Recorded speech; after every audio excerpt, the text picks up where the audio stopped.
तो कैसे हैं आप सब? आशा करते होंगे आप बिल्कुल ठीक हैं। आज का जो मेरा वीडियो है, आप थंबनेल देख के जान गए होंगे कि वीडियो के अंदर क्या रहने वाला है।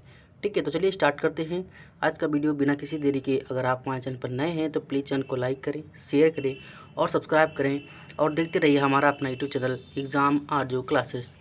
ठीक है, आज का जो मेरा वीडियो है हम वर्णमाला के बारे में डिस्कस करेंगे। कोई भी कॉम्पिटिटिव एग्ज़ाम हो, आपका किसी भी स्टेट का एग्ज़ाम हो, अगर उसमें हिंदी पूछी जाती है तो वर्णमाला ज़रूर पूछा जाता है और वर्णमाला से आपके 1 या 2 क्वेश्चन हर एक कॉम्पिटिटिव एग्ज़ाम में रखे जाते हैं। बहुत लोगों को ये वर्णमाला बहुत कठिन लगती है, समझ में नहीं आता है कि कैसे याद करें, कैसे क्या करें। ठीक है, तो हम आपको आज बिल्कुल आसान भाषा में एकदम आराम से समझाएंगे। देखते हैं वीडियो। देखो क्वेश्चन, अगर आप किसी भी कॉम्पिटिटिव एग्ज़ाम की तैयारी कर रहे हैं तो कैसे क्वेश्चन बनते हैं उस पर हम डिस्कस करेंगे। पहले तो देखते हैं, कभी कभी वर्णमाला से एकदम नॉर्मल क्वेश्चन पूछता है तो आप सब लोग कर ले जाएंगे। जैसे यहाँ पर यूपीपी का एग्ज़ाम हुआ था 2017 में। ठीक है, 17 में आपका एग्ज़ाम हुआ था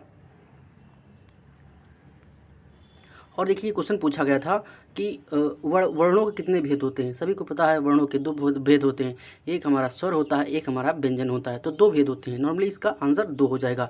तो ऐसे सिंपल क्वेश्चन पूछते हैं। अब देखते हैं अपने मेन टॉपिक पे आते हैं। मैं आपको बता दें, पहले मैं इसका थ्योरी पार्ट करवाऊँगा, उसके बाद जितने भी MCQ टाइप वर्णमाला से रिलेटेड बनेंगे सब आपको कराएंगे। तो चलिए स्टार्ट करते हैं वीडियो आज का। ठीक है, मेरा है वर्णमाला चैप्टर आज का। अच्छा, वर्णमाला होता क्या है? वर्णमाला ये होता है, कभी कभी सिंपल ये भी पूछ लेता है कि वर्णमाला क्या है। तो वर्णों का जो व्यवस्थित क्रम होता है, ऐसा उल्टा सीधा नहीं कि आ फिर गया फिर सरा फिर रहा, ऐसे नहीं। वर्णों का जो व्यवस्थित क्रम होता है, वर्णों या चिन्हों का जो व्यवस्थित क्रम होता है वही हमारा वर्णमाला होता है। कभी कभी सिंपल ये भी पूछ लेता है कि वर्णमाला क्या है। तो ये चिन्हों अथवा वर्णों की व्यवस्थित क्रम होता है। नेक्स्ट देखेंगे वर्ण क्या होते हैं। वर्ण क्या होता है, सबसे पहले एक बार क्वेश्चन पूछा ये गया था कि जो भाषा की सबसे छोटी इकाई हमारी क्या होती है। तो भाषा की जो सबसे छोटी इकाई होती है वो हमारी वर्ण होती है। ठीक है, और वर्ण क्या होता है, ये ध्वनि का लिखित रूप है। यानी कि इसे हम बोले हम या छोटा आ बोले तो आ को क्या हम लिखेंगे ऐसे ना। तो ये क्या है, ये ध्वनि का लिखित रूप है और यही हमारा एक वर्ण है। समझ में आई बात? बिल्कुल आप आसान भाषा से लिखेंगे। अच्छा, ध्वनि क्या है, यहाँ पे लिखित नहीं होगा, यहाँ पर मौखिक कर लीजिए। थोड़ा लिखने में मिस्टेक हो गई, कोई दिक्कत नहीं। तो ध्वनि जो होती है ये वर्ण का मौखिक रूप होता है। मौखिक मतलब हम मुख के द्वारा बोलते हैं। जैसे क्या होता है, हम छोटा आ बोले तो ये मुख द्वारा बोले, ये वर्ण का मौखिक रूप होता है। जैसे छोटा आ, तो मैंने क्या बोला, मुंह से बोला, तो ये हमारी मौखिक हो गई। अगर हम इसको छोटा आ की तरह लिख देंगे तो ये हमारा क्या हो जाएगा, ये वर्ण हो जाएगा। ये ध्वनि का लिखित रूप होता है। बस इतनी ही सिंपल भाषा है। नेक्स्ट है हमारा वर्ण। अच्छा, वर्ण होते कितने प्रकार के हैं, स्वर और व्यंजन। अभी क्वेश्चन मैंने आपको नीचे दिखाया था कि वर्ण कितने प्रकार के होते हैं, 2 प्रकार के। एक हमारा होता है स्वर और हमारा होता है व्यंजन। अब देखो स्वर कितने होते हैं, एक होता हास व मूल स्वर। ठीक है, हास या मूल स्वर, तो ये हमारे 4 होते हैं, छोटा आ, छोटी ई, छोटा ऊ और रे। ठीक है, ये आपके 4 होते हैं। कभी कभी क्वेश्चन ऐसे मिलता है कि टोटल हमारे वर्ण कितने हैं वर्णमाला में स्वर, तो उसकी संख्या 4 होती है। अब देखिए दीर्घ स्वर। दीर्घ स्वर कितने होते हैं, बड़ा आ, बड़ी ई, ऊ, ए और बड़ा ए, ओ और आओ, ये हमारे 7 होते हैं। तो टोटल हमारे कितने होंगे, 11। ठीक है, टोटल 11 हो गए। तो मैं आपको बता दूं, कभी अगर आपके एग्ज़ाम में पूछता है कि हमारे कुल स्वर कितने हैं, जब कुल की बात करेगा तो वहाँ पर आपका 13 होगा। कैसे 13 होगा, उन्होंने क्या किया है, वो अन और आह को इंक्लूड कर लेते हैं। ठीक है, लेकिन अगर कहे कि वर्णमाला में हमारे मूल स्वर तो हैं कितने, 13 हैं, लेकिन वैसे अगर देखा जाए हास और दीर्घ की अकॉर्डिंग तो ये हमारे 11 होते हैं। जनरली एग्जाम में ऐसे क्वेश्चन पूछता है। इसे मैं आपको नीचे दिखा भी देता हूँ। ये देखिए स्वरों की संख्या कितनी है, यहाँ पर आप 11 आंसर लगाएंगे। कितना, 11 आंसर लगाएंगे, 13 मत करिएगा। जब मूल स्वर या कुल स्वर बात करेगा, ठीक है, तब आप 13 करेंगे, वरना आप 11 ही इसका आंसर लगाएंगे। ये पूछा कब गया है, UPSI 2017 में एग्जाम हुआ था तब इसका पूछा गया था। वैकेंसी 2017 में UPP की आई थी और आपका UPSI का आया था। तो इस तरह आप जो कुल की बात करेगा तो 13 होगा, वरना आप जनरली 11 ही आंसर करेंगे। कुल की बात करेगा तब 13 हो जाएंगे, क्योंकि वह अन और आ को इंक्लूड कर लेता है। ठीक है, अब देखो, अब यहाँ पर व्यंजन की बात करेंगे तो व्यंजन कितने होते हैं। देखो, स्पर्श व्यंजन, अंतस्थ व्यंजन, ऊष्म व्यंजन, आगत और संयुक्त व्यंजन, ये आपके 4 प्रकार के स्पर्शी व्यंजन होते हैं। ऐसे का से का वर्ग, का खा गा घा अंगा, ये आपके स्पर्श व्यंजन है। इसे का से पा वर्ग तक। और उसमें ढा और ढा को इन्होंने इंक्लूड कर लिया है, तो ये 25 हो जाएंगे। अंतस व्यंजन क्या होते हैं? या, रा, ला, वा। कितने होते हैं? या, रा, ला, वा, ये 4 होते हैं। उसमें कितने होते हैं? तीनों सा और हा, यानी कि सलजम वाला सा, खटकोर सा और सा, ये आपके 3 होते हैं। ठीक है, तीनों सा और हा, ये भी 4 होते हैं। जा और फा, जा और फा कहने का मतलब है इनके नीचे नुक्ता लगा होता है। जैसे जा के नीचे इस तरह हम जा बनाए और यहाँ पर नुक्ता लगा दिया तो ये हमारा आगत हो गया। आगत मतलब कहीं दूसरी जगह से आए हैं। ठीक है, जा और फा जनरली आपको जो जा फा है ये प्रोनाउंसिएशन आपको उर्दू के वर्डों में मिलेगा, जा और फा, इसलिए इनका क्या है? आगत, कहीं दूसरी जगह से आए हुए हैं, अरबी या उर्दू से आए हुए हैं। ठीक है, उनके नीचे नुक्ता लगा होता है। नेक्स्ट हमारा है संयुक्त व्यंजन, तो इसमें क्या होते हैं? छा, त्र, ज्ञा और शा, ये 4 व्यंजन होते हैं। देखिए टोटल कितने हो गए, ये आप जोड़ेंगे तो 25 2 27, 4 31, 4 35, 35 2 37, 37 4 41, तो टोटल 41 हो गए। और आपके 11 स्वर हैं और 52। तो कभी कभी पूछता है कि हिंदी वर्णमाला में कितने स्वर और व्यंजन हैं, तो उनकी संख्या 52 होती है, ये आप याद रखिएगा। नेक्स्ट देखेंगे क्या है। अब देखो यहाँ पर मैंने बात कर रहा हूँ का वर्ग, तो का वर्ग में कौन कौन से आता है? का, खा, गा, घा, अंगा, चा, छा, जा, झा, या, टा, ठा, डा, ढाड़ा, ता, था, दा, ढा, ना, पा, फा, बा, भा, मा, ये आप कितने हो गए? 25 हो गए। टोटल 25 हो गए। मैंने अभी बताया भी है ऊपर, देखो कि यहाँ पर कितने होते हैं? ये 25 होते हैं। ये आपके उसमें संघर्षी व्यंजन होते हैं, यानी कि रगड़ के साथ मुंह से बाहर आते हैं। अब देखो लास्ट में ये क्या दिया है? अंगा, या, ड़ा, ना और मा, इनको पंचमाक्षर नाम से भी जाना जाता है, यानी कि प्रत्येक वर्ग के जो हमारा आखिरी वर्ण होता है, वर्ग के, यहाँ पर वर्ग लिखा है, ये वर्ग के आखिरी वर्ण ये हमारा पंचमाक्षर होता है। तो कभी कभी एग्जाम में पूछा जाता है कि जो का वर्ग है, वर्ग का अंतिम अक्षर जो होता है वो हमारा क्या होता है? वो हमारा अनुनासिक, नासिक या पंचमाक्षर अक्षर होता है। अच्छा, पंचमाक्षर क्यों नाम पड़ा? क्योंकि इसमें 5 अक्षर हैं, 1 2 3 4 और 5 अक्षर, इसलिए नाम पंचमाक्षर पड़ा। कभी कभी इसे नासिक व्यंजन भी बोलते हैं, अनुनासिक भी बोलते हैं। तो याद रखिएगा डायरेक्टली क्वेश्चन। देखो आप सभी, आपको क्या करना है, ये आपको अच्छे से याद करना है कि छोड़ना कुछ भी नहीं, जितना भी लिखा है सब इंपॉर्टेंट है। अंत व्यंजन ऊपर मैंने बात कर ही कर दिया, या, रा, ला और वाह। उस व्यंजन कितना है? शा, शा और हा, ये आपके 33 के हैं। ये आपके 33 संघर्ष, क्योंकि 25 ही हो गए, 4 29 4 33। तो कभी कभी एग्जाम में ये क्वेश्चन टोटल मैं आपको बता दूं, टोटल वर्ण कितने हैं वर्णमाला में? 52। स्वर कितने हैं? 13। मूल स्वर की बात करेगा तो 13, नहीं तो स्वर 11 होते हैं। मूल स्वर 11 और कुल स्वर 13, और ऊष्म संघर्षी व्यंजन हमारे 33 होते हैं। ये 3 संख्या आप नहीं भूलिएगा। ठीक है, इन्हें स्पर्श व्यंजन भी बोलते हैं, मैंने बता ही दिया। नेक्स्ट देखिए दीर्घ स्वर और एक दीर्घ स्वर होता है, संधि स्वर और गुरु स्वर, इस 3 नाम से इसको जाने जाते हैं। दीर्घ संधि स्वर मैंने भी ऊपर बताया कि आ, बड़ा आ, बड़ी ई, छोटा ऊ, बड़ा ऊ, ए, आए, ओ और आ, ये आपके 7 होते हैं। ठीक है, 7 स्वर होते हैं। दीर्घ स्वर कितने होते हैं? 7 होते हैं। अभी मैंने ऊपर डिस्कस किया था। अब देखो इसमें भी इन्होंने 2 पार्टों में विभाजित कर दिया है। पहला आपका दीर्घ स्वर यानी सजातीय स्वर, और दूसरा आपका होता है विजातीय यानी संयुक्त स्वर। तो कभी कभी एग्जाम में ये क्वेश्चन पूछा गया था कि उसमें 4 ऑप्शन दिए हुए, तो उसमें कहा गया था इसमें से कौन सा विजातीय स्वर है, तो वहाँ पर ये 4 ऑप्शन में से केवल एक ऑप्शन दिया हुआ था, वही आपका स्वर सही था। तो विजातीय कहिए या संयुक्त स्वर कहिए, ये इनके नाम होते हैं। सजातीय का हो गया। और मैं बता दूं यूपी SSC वीडियो 2018 में एग्जाम में क्वेश्चन ये पूछा गया था, वहाँ पर एक ऑप्शन दिया था, नीचे एक क्वेश्चन पूछा गया था कि दीर्घ स्वर इनमें से कौन सा नहीं है, कौन सा नहीं है पूछा था। तो वहाँ पर बड़ा आ, बड़ी ई और बड़ा ऊ दिया था, लेकिन एक अलग सा ऑप्शन था जो नहीं था। ठीक है, तो ये आपको याद करना है अच्छे से। नेक्स्ट है जीवा के आधार पर या जीभ के आधार पर हमारे जो स्वर होते हैं कितने प्रकार के होते हैं। एक तो हमारा होता है अग्र स्वर, एक तो होता है मध्य स्वर, और हमारा होता है पश्च स्वर। ये हमारे 3 प्रकार के होते हैं, तो इसको भी याद कर लीजिएगा। कभी कभी पूछा जाता है कि जीवा या जीभ के आधार पर हमारे स्वर कितने प्रकार के होते हैं, तो ये हमारे 3 प्रकार के होते हैं। इनमें देखो अग्र स्वर में क्या हो जाएगा, छोटी ई, बड़ी ई, री, ए और आए, और मध्य स्वर में सिंगल आपका आ आएगा, और पश्च स्वर में बड़ा छोटा ऊ, बड़ा ऊ, ओ और आओ और बड़ा आ जाएगा। ठीक है, इसको क्या है, पश्च स्वर को हम पश्च संवत भी बोला जाता है। तो कभी कभी ये एग्जाम में क्वेश्चन देखने को मिल जाएगा कि निम्न में से पश्च संवत भी बोला जाता है। देखो कभी कभी ऐसी चीज़ें होती हैं जिनके 2 नाम होते हैं, तो कंपटीशन में जो आप डेली पढ़ते होते हैं हजरा हट के पूछता है, तो आपके जिनके भी 2 नाम हैं उनको कृपया आप लिख लीजिए। जब आपके सुंदर सुंदर नोट्स बने होंगे तो आपको पढ़ने में भी अच्छा लगेगा, इसलिए आप लिखते, जो भी आपको कठिन लगता है आपको वही लिखना है। जो चीज़ें आपको नहीं आती हैं वो नहीं लिखना है, बिल्कुल शॉर्ट और सटीक नोट बनाना है। हैवी और लेंथी नोट नहीं बनाना है, क्योंकि आप जब हैवी और लेंथी नोट बना लेंगे तो जब पढ़ने बैठेंगे तो आपकी मोटी सी कॉपी दिखेगी, तो आपके मन में ये मुझे तो बहुत पढ़ना है, एक माइंडसेट हो जाएगा। इसलिए छोटा छोटा पतला पतला नोट बनाइए और जो चीज़ें आपको इंपॉर्टेंट लगती हैं उन्हीं नोट डाउन कर दिए। ठीक है, हम ये वर्णमाला वाला पहले टॉपिक करवाएंगे, उसके बाद MCQ टाइप क्वेश्चन करवाएंगे जो आपको प्रीवियस ईयर एग्जाम में क्वेश्चन पूछे गए हैं, चाहे जो भी एग्जाम हो। कोई भी एग्जाम में लगभग 150 क्वेश्चन रहेंगे वर्णमाला से, तो 150 वर्णमाला क्वेश्चन से अगर आप कर ले जाएंगे तो उससे बाहर कभी भी एग्जाम में क्वेश्चन नहीं पूछा जाएगा, ये गारंटी है, क्योंकि 150 क्वेश्चन वर्णमाला से बहुत होते हैं। इससे ज़्यादा कभी घुमा घुमा क्वेश्चन वही पूछता रहता है बार बार। जब एग्ज़ाम हॉल में जाएंगे और चीज़ें आपको पढ़ी रहेंगी और आप उसको सही कर ले जाएंगे तो आपके इतना खुशी आएगी चेहरे पे कि मैंने पढ़ा था इतना वही आ गया। नेक्स्ट देखेंगे क्या है, होंठ या ओष्ठ के आधार पर, ये भी हमारे दो प्रकार के होते हैं, एक होता है आवृतमुखी, एक होता है व्रतमुखी। व्रत क्या होता है, सर्किल बन जाता है, यानी कि आप जब भी किसी वर्ड का प्रोनाउंसिएशन करें, बोलें, तो अगर आपके होंठ गोल हो जाएं तो आपका व्रतमुखी होगा, यानी कि व्रत हो जाएगा।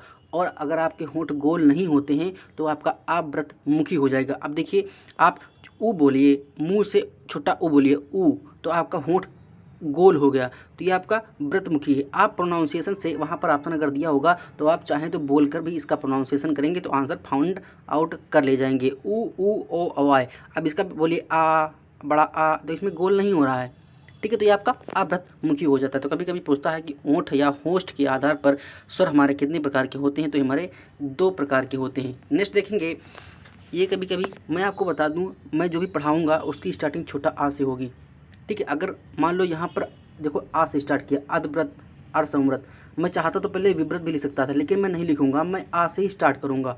ऐसे अघोष होता है तो पहले मैं आ वाला ही पढ़ाऊंगा अघोष, उसके बाद सघोष पढ़ाऊंगा। और रही बात अल्पप्राण और महाप्राण की, तो पहले मैं छोटा आ वाला ही पढ़ाऊंगा, उसके बाद हम महाप्राण पढ़ाऊंगा। यानी कि स्टार्टिंग हम छोटा आ से ही करेंगे। किस लिए करेंगे, क्योंकि एग्जाम में ऐसा आप याद करके चले गए, ठीक है। अब आपको वहाँ दिमाग नहीं काम कर रहा है कि अल्पप्राण पहले आएगा कि महाप्राण याद करके आए हैं, 1 3 5 है 2 4, तो वहाँ पर आप क्या होंगे, मुश्किल में पड़ जाएंगे। इसलिए आप छोटा आ वाला पहले याद रखिए। यानी अल्पप्राण क्या होता है, 1 3 5, यानी कि प्रत्येक वर्ग का पहला, तीसरा और 5वां वर्ण। और महाप्राण में क्या होता है, दूसरा और चौथा वर्ण। इसी प्रकार क्या है, आ वाला हम पहले याद रखेंगे। और देखिए अर्धव्रत विव्रत क्या है, आ ए आ, इसके ऊपर ऐसा लिखेगा, ये क्या है, अनुनासिक है, और ये बड़ा अ।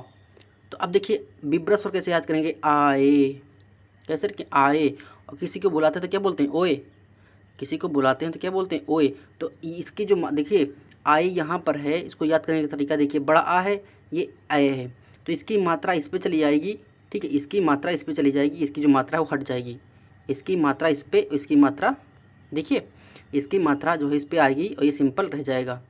समझ में आई बात, यानी कि ए की मात्रा हट के इस पर चली जाएगी, देखिए यहाँ पे चली गई, और ये बिना मात्रा के हो जाएगा। तो कैसे याद रखेंगे, आए और ओए।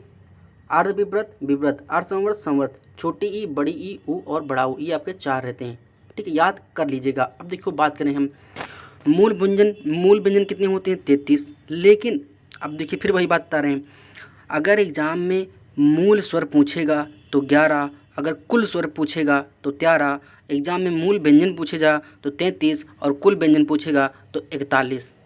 कुल व्यंजन पूछे इसमें 41, वैसे 4 कैसे बढ़ जाते हैं, तो 4 ऐसे बढ़ जाते हैं इसमें, क्योंकि 2 और 2 को इंक्लूड किया, यानी 4 ये हो गए, प्लस अंतस्थ और उस व्यंजन को भी इंक्लूड करके 43 हो जाते हैं। समझ में आई बात। तो अंतस्थ को यूज करेगा 4 और उच्चिप उनको भी यूज करेगा, तो आपके क्या हो जाएंगे, 33 यानी 41 हो जाएंगे, ठीक है। तभी 41 और 11 कितने होते हैं, 52 हो जाते हैं।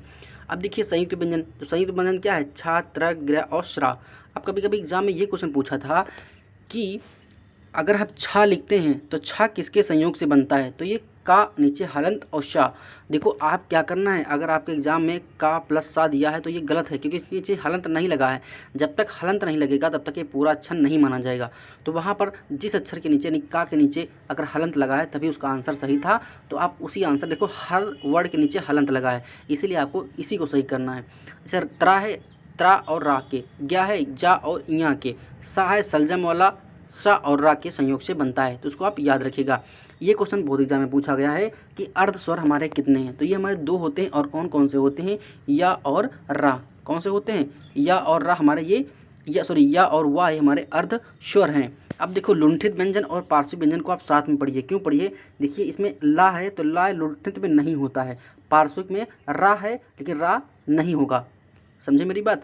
यहाँ पे लुंठित है तो कभी कि पूछेगा कि लुंठित व्यंजन कौन है, तो लुंठित व्यंजन में ला नहीं आता है, रा आता है। अब देखिए पार्श्विक व्यंजन, पार्श्विक में ऊपर रा लगा है ना, तो इसमें रा नहीं आएगा, इसमें ला आएगा, यानी कि दोनों अपोजिट हो जाएंगे। कैसे याद रखेंगे, लुंठित में ला है तो ला नहीं होगा, पार्श्विक में रा है तो रा नहीं होगा, दोनों अपोजिट हो जाएंगे। यानी कि पार्श्विक क्या है, ला का इधर चला जाएगा और रा का उधर चला जाएगा। समझ में आई बात। कैसे याद रखेंगे, लुंठित व्यंजन में ला नहीं होगा, रा होगा, और पार्श्विक व्यंजन में ला होगा, रा नहीं होगा। जैसे क्या है, देखो जनरली सी बात है, देखो ऊपर क्या लगा है, ये ला लगा है आगे, तो ला इसमें नहीं होगा, रा हो जाएगा। इसमें रा की मात्रा लगी है तो रा नहीं होगा, ला हो जाएगा।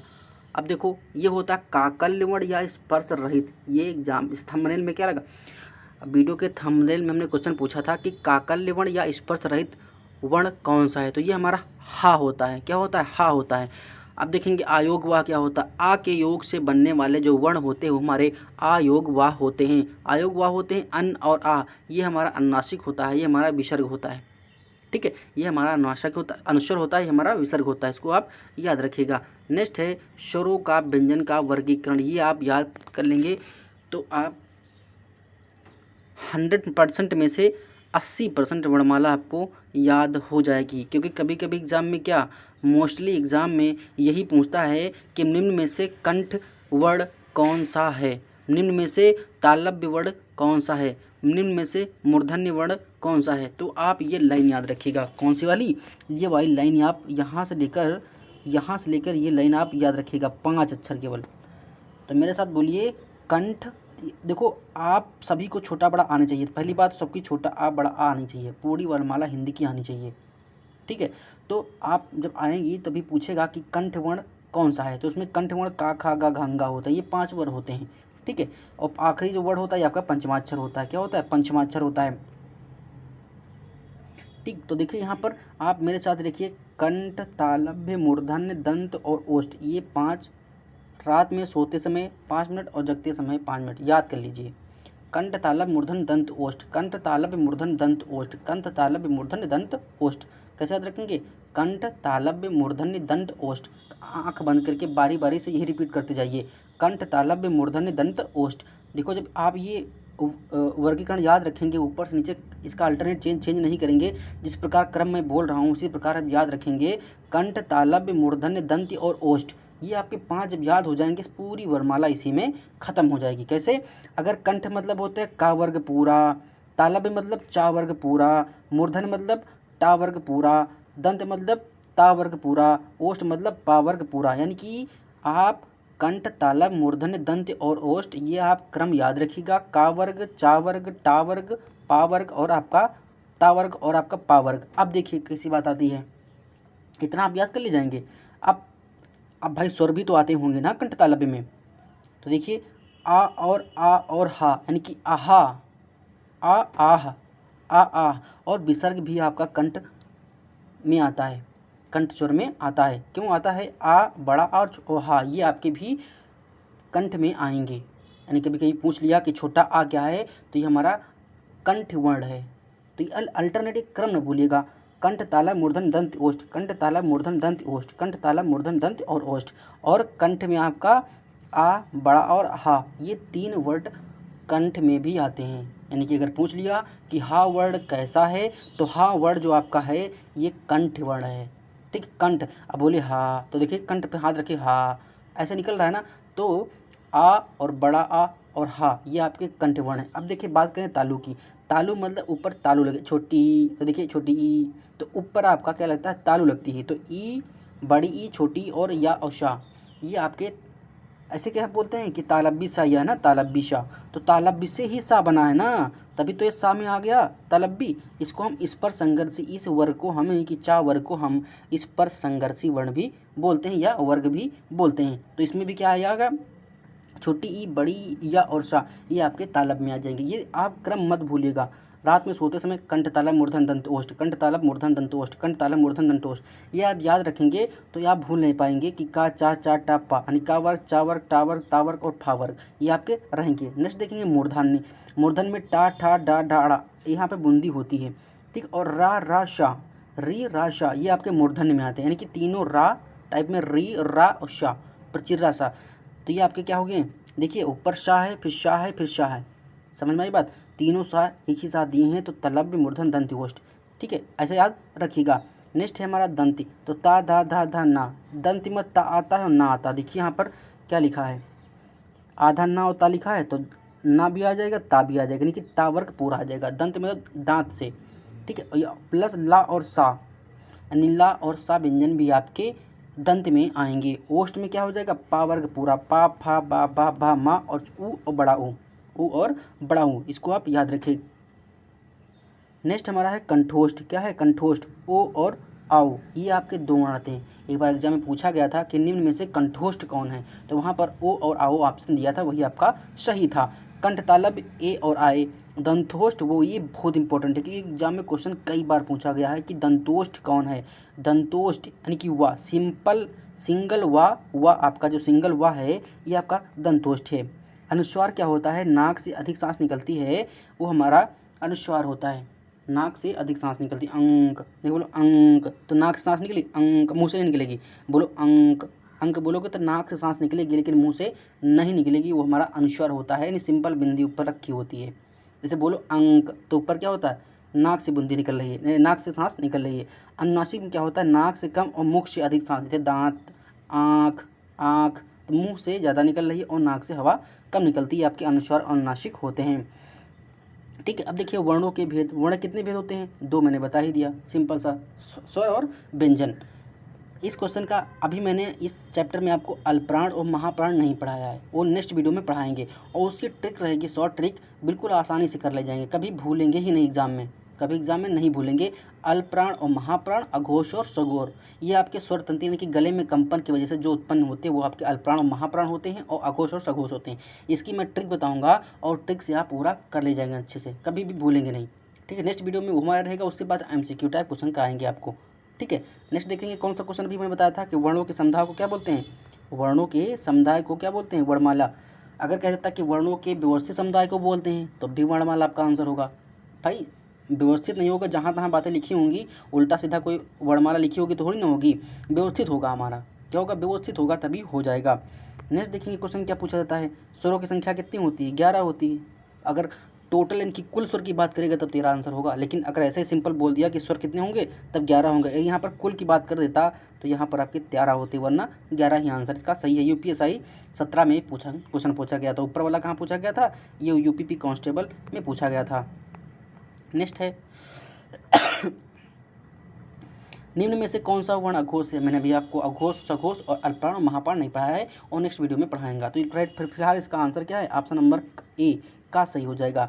अगर आपको वीडियो पसंद आया है तो प्लीज़ वीडियो को लाइक करें, शेयर करें, सब्सक्राइब करें और देखते रहिए हमारा अपना यूट्यूब चैनल एग्जाम आरजू क्लासेस। मिलते हैं नेक्स्ट वीडियो में, धन्यवाद, शुक्रिया, आपका दिन शुभ हो, व्यंजन हो।